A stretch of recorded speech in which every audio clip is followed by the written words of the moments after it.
promised you I'd shoot a video on how to remove the front door panels. Already done the video on the rear. It's basically the exact same process.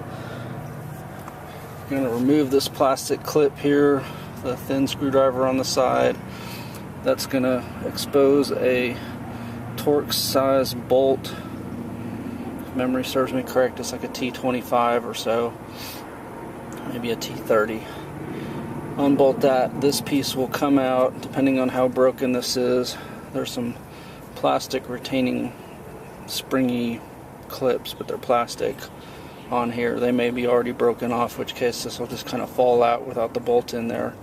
Otherwise, you got to kind of wrestle it out. This is one, normally I'm a big stickler on it, but if those clips break off, this will still stay in there with the bolt.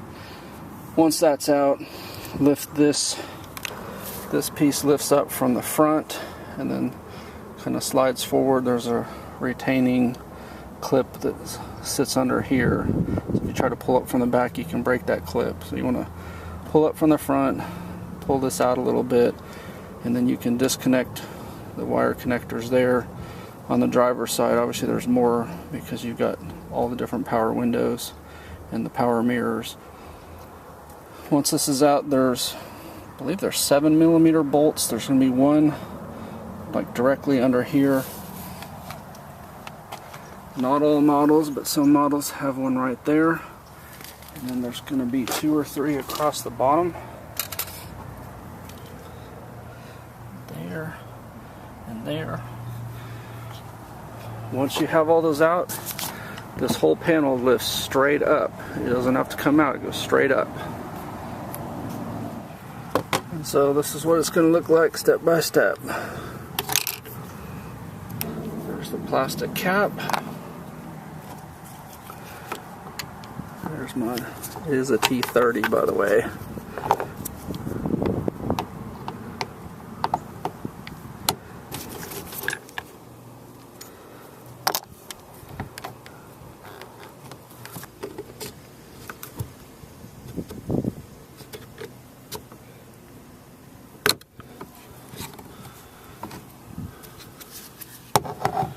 If you've seen my fixing the rear doors video, I talk about how a lot of the departments remove this pin here. They take that out and then the door handle will not open the door because that does not engage in there. So there's lots of different ways you can replace that. Basically any kind of screw or bolt or other object that's about that size will fit in that hole. Gravity will hold it in and it'll do the job. Another tip I can give you, when you have these pieces off, if you hit them with a little satin black spray paint, this piece and this piece in particular will do wonders with a little satin black on them. This piece you want to pry up from the front.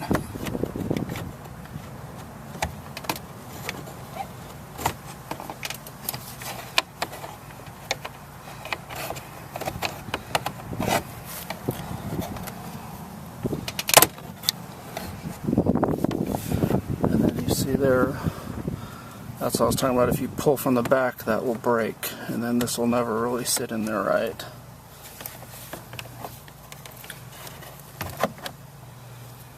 And while I've got this off, if you can see here,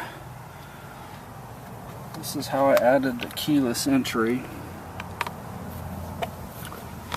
The Ford uses what we call a reverse polarity setup. So in other words, you hit it with plus on one wire, minus on the other, and it locks. You flip-flop that and it unlocks.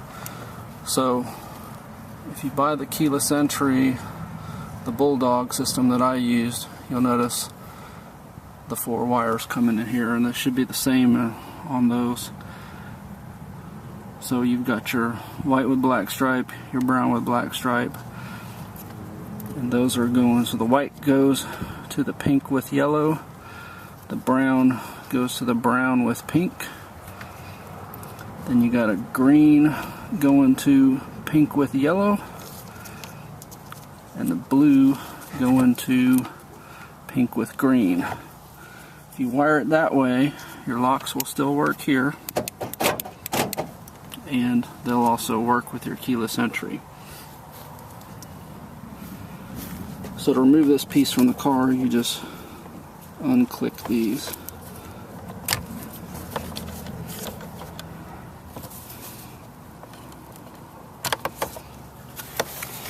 And then, like I said, if you want to remove the switches, basically just there's a couple pinch points on here. Those will come out, and then you can hit this with some satin black and make this look like it's brand new. The next step is the bolts. I believe they're all 7mm. Like I said, you got that one there. You want to make sure it doesn't fall into the door. Particularly when you're putting them back on, you want to do this one first, because I can tell you, as careful as I am, I drop it about half the time. Have to pull the panel off and get to it to retrieve it. So if you've already bolted everything else on, this is your last one, guess what? You're unbolting all the bolts. If this is your first one, you drop it, you just lift the panel up, get the bolt out, and start over. So I'm going to unbolt these off camera. So point in watching me turn a socket wrench, but like I said, you got 1, 2 on some models, and then 2 across the bottom. Those 4 bolts out, like I said, it lifts straight up.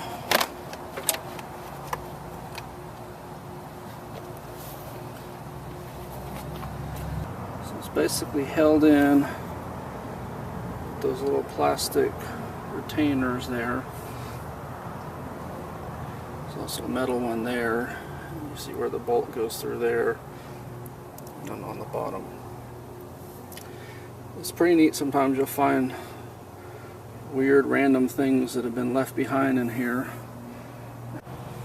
And this is what the door looks like with the panel off. Some of the older models, this was clear. See, mine's kind of coming off. You see, I replaced the factory speaker with the aftermarket one.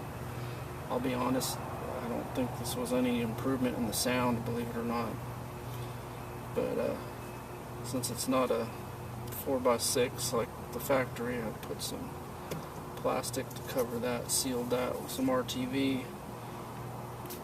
The factory speakers come out real easy when you're at this stage. You just unscrew them. I left the wire connector on there and used the factory wires, so I just tapped into this.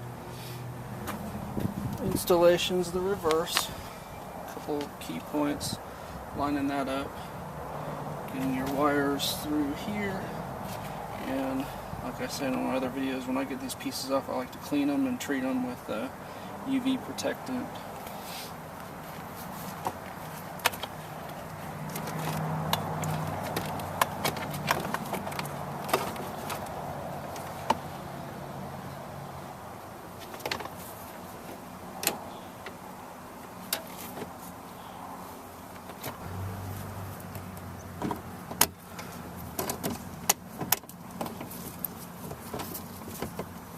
So your door should pop back on without any resistance. If you have any resistance from it, one of those tabs is not lined up properly.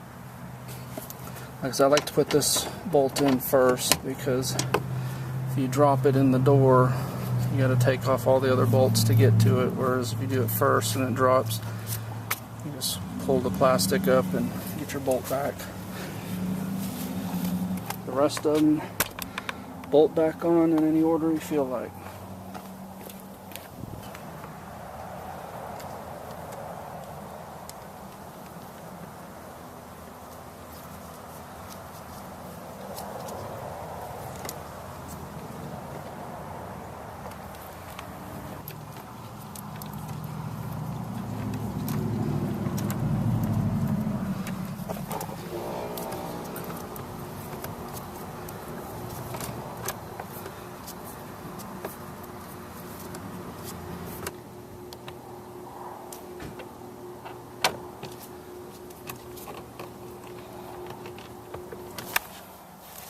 I decided to go ahead and paint this piece. So while it's drying, pulled these switches out of it just because you don't want to, if you paint it with the switches in, you got to try to mask these. I don't know that would be real easy to do. But this shows you how easy these are to replace if you have a bad window switch or lock switch. They're real easy. Basically they're retained in there on each side with a little plastic clip.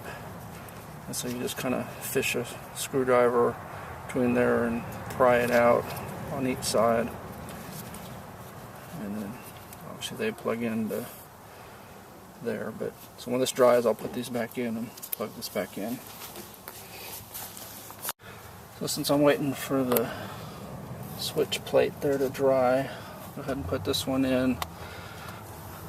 So I'm going out of order of how I did the removal. This piece probably needs to be painted worse than the other, but this is a little more difficult to paint because of the textures, and the other one's just a flat piece, real easy to paint.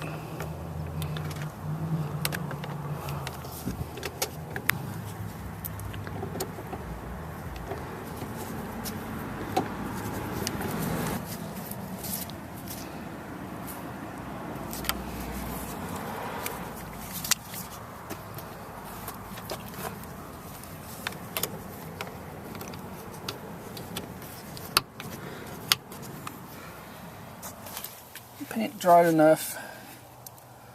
Hopefully you can tell on camera that it looks better. The switch is plugged back in. There's only one direction they can go, thankfully, so there's no guesswork there.